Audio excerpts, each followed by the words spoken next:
Hi, my name is Eckardt, and today I would like to present to you the project EOConnect, which aims at the promotion of a global community of Earth observation education.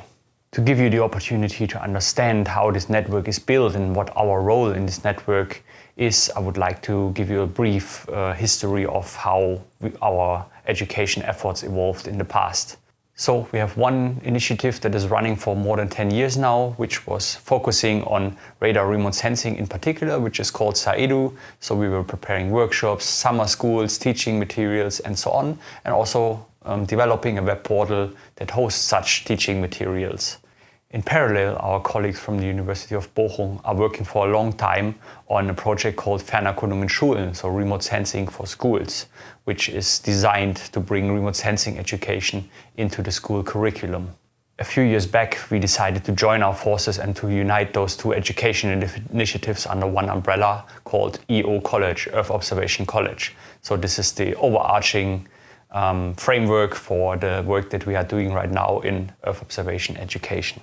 These efforts were augmented by another education initiative launched by the Geo Research Center in Potsdam a couple of years ago, which is called HyperEdu, so the hyperspectral counterpart to the radar and school education initiative, which is also now feeding its material into the EO College platform.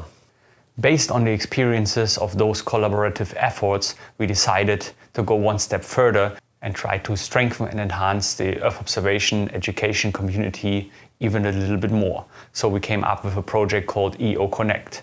What is the idea behind EOConnect? I'm going to show you in the next slides. The idea behind EOConnect is to link our mutual efforts and our collaboration activities to bigger networks that are also working on connecting people that are doing Earth observation education. As an example here, I listed the EO4GEO Sector Skills Alliance, the Copernicus Academy, and also the CEO's Working Group on Capacity Building and Data Democracy. Those are all big initiatives that are trying to advance the Earth observation education.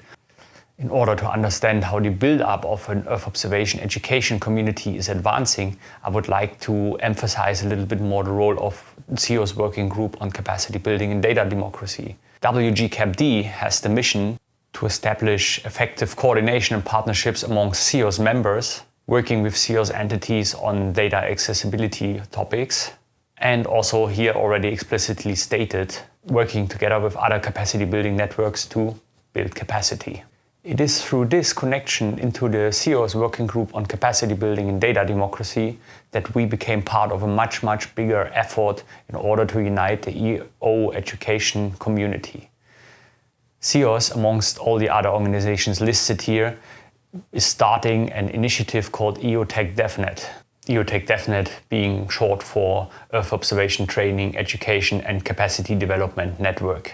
So as you might imagine, this is a very ambitious undertaking trying to unite the powers and strength of many different networks into one collaborative effort in order to strengthen Earth observation education.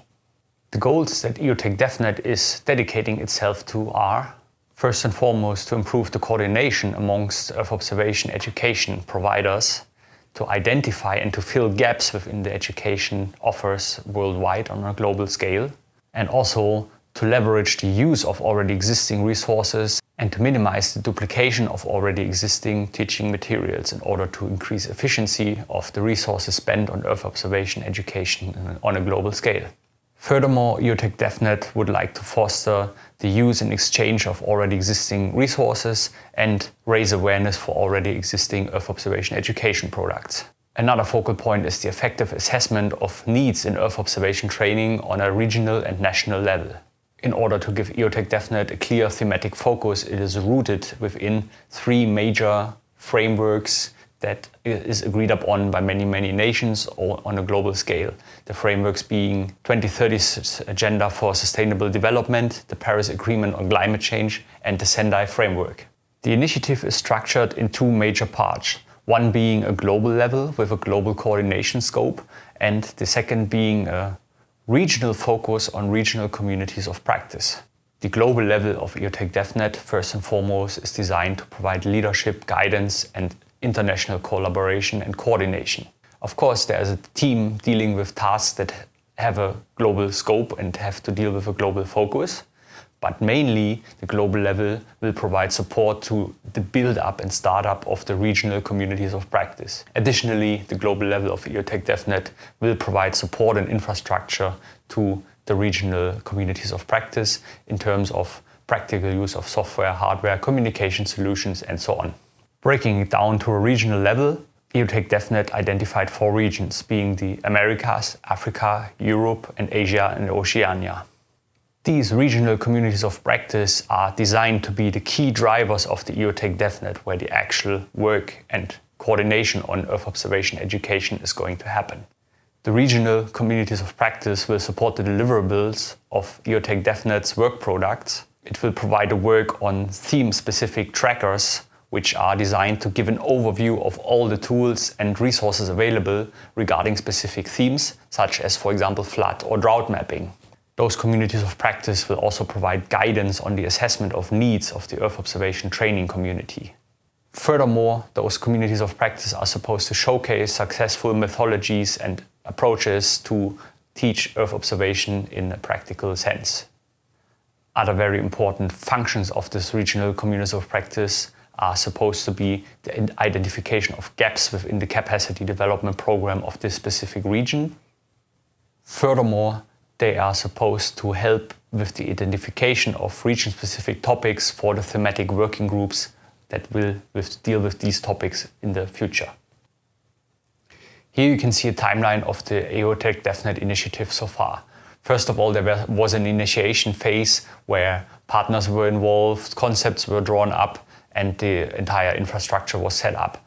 This was done in 2021, and now at the beginning of 2022 we entered a pilot phase where the operation of this EOTECH DevNet network of networks is supposed to be demonstrated. We are at the very beginning of this phase, and this phase is supposed to run until 2023.